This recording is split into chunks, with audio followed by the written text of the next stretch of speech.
What's up, you guys? This is Shayna, the Queen of Spades Baszler. I'm here with Jessamine Duke.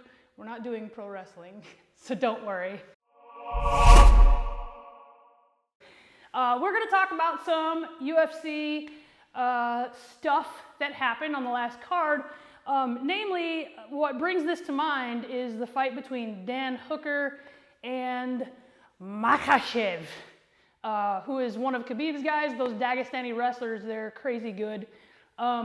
And I want to preface this by saying that I'm going to be talking about some defenses to the double wrist lock, the Kimura, which is what Dan Hooker got caught with in that fight.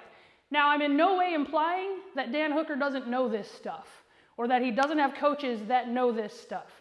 It just happened to bring to mind that I could go over some defenses for my channel. There's a lot of things that go on in a fight, and a fight is never static.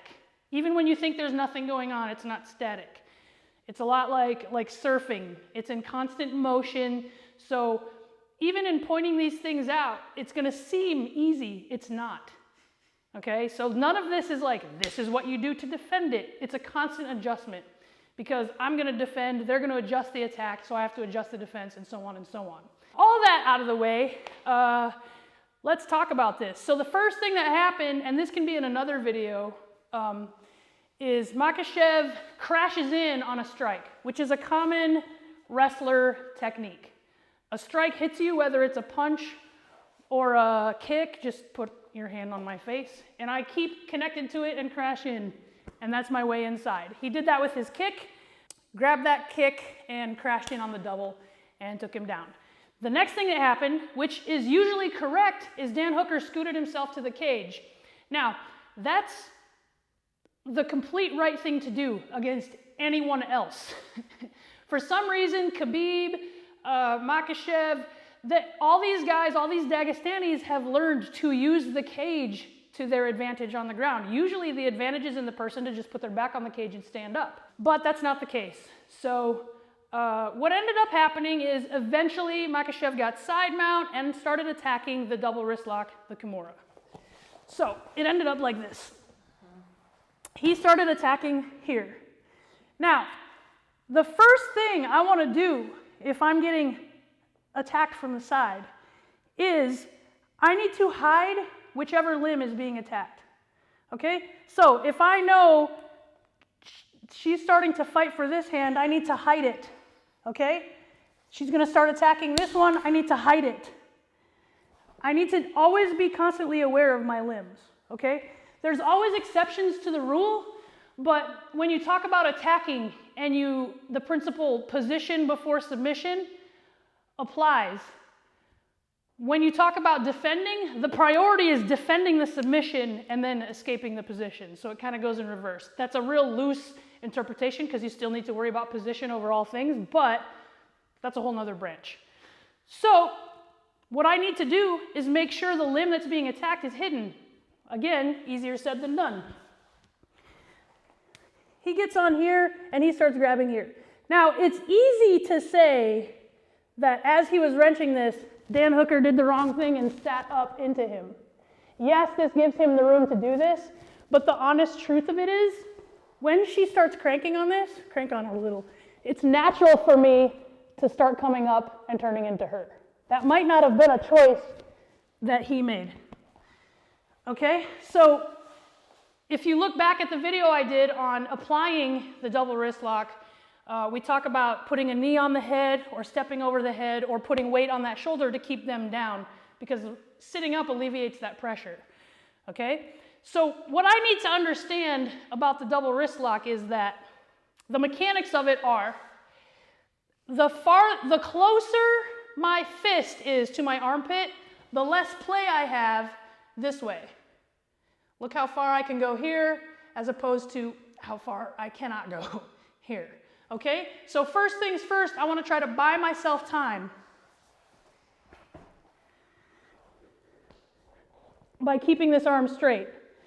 Now, before anyone says anything, obviously she can switch to the far side arm bar. And there are things, I showed it in my video, how to mitigate them straightening their arm. Okay? There's always going to be counters to counters and on and on and on and on.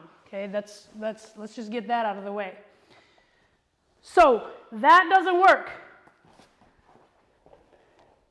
The next thing that he did was, when he started cranking it, he grabbed his hand behind his back. Now here's the issue with this. This only buys you time. It buys you time in the hope that they can't break your grip and that they're going to switch to something else. From what we know about those guys, they're not going to do that. So that's not what happened. Okay? So what can I do? What can I do?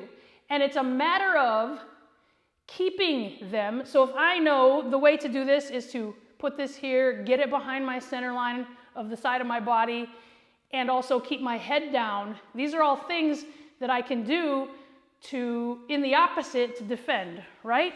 So first things first, hide the arm. It doesn't work. Buy myself time by keeping this straight. And you'll notice I'm putting my forearm here to keep this pressure off of me. Because again, when we talked about it in my video, if she pressures down on my top half, I can't sit up and I'm toast. Okay? So here is where I want this. And I need to keep this space. I'm pretty much toast if this doesn't happen. Okay?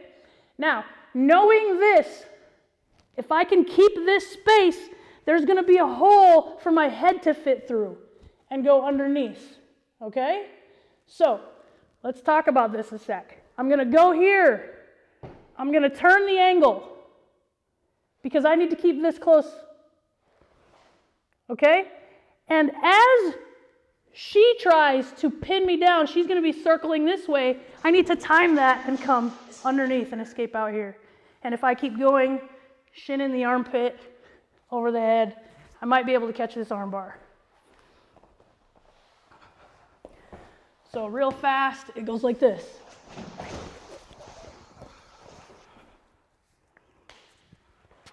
So you might get caught a lot trying this, okay?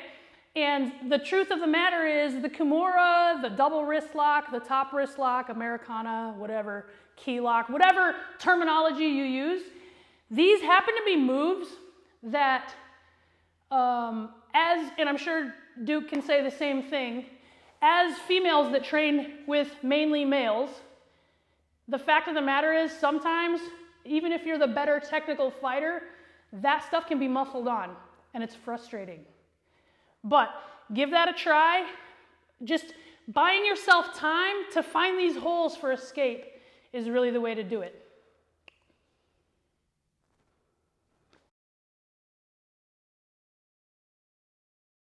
One more bonus I'm going to show, and I'm showing this as the bonus because you're going to look at it and it seems ridiculous. It seems like it shouldn't work, but I'm going to tell you that it's one of my most used side escapes. When Josh Barnett fought Nogueira in Pride, he used this to get up from Nogueira, who's one of the best jiu-jitsu guys there's ever been. He used Y-escape, but Y-escape is something that can be used when the far side is being attacked.